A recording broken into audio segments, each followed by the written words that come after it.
શ્રી ગણેશાય નમઃ. હરેકનો પ્રશ્ન છે, શું નરેન્દ્ર મોદી સાહેબ હેટ્રિક મારશે? અવશ્ય મારશે. એનું કારણ શું છે?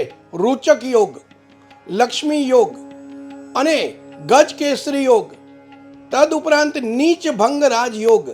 નીચ ભંગ રાજયોગનો સીધો અર્થ છે શૂન્યથી પર્વત સુધીનું સફર મહેનતથી કરવું.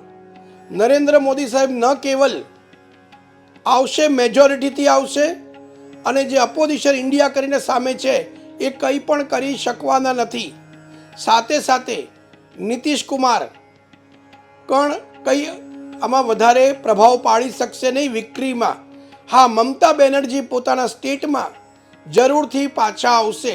તદુપરાંત નરેન્દ્ર મોદી સાહેબની કુંડલીમાં અમિત શાહ સાહેબની કુંડલી મળતા, એટલે કે સાથે કામ કરતા, પાછા નવા કાયદાઓ વિકાસના, બીપીએલ નીચે રહેતા લોકો માટે, સુરક્ષા માટે, ખાસ કરીને સ્ત્રીઓ માટે, અને આ જે રામ મંદિર બનશે એનાથી પણ, અને તમામ બીજા દેશો સાથે પણ નરેન્દ્ર મોદી સાહેબ મંગલ અને ગુરુના કારણે એવી છબી ઊભી કરશે કે ઇન્વેસ્ટમેન્ટ આવશે.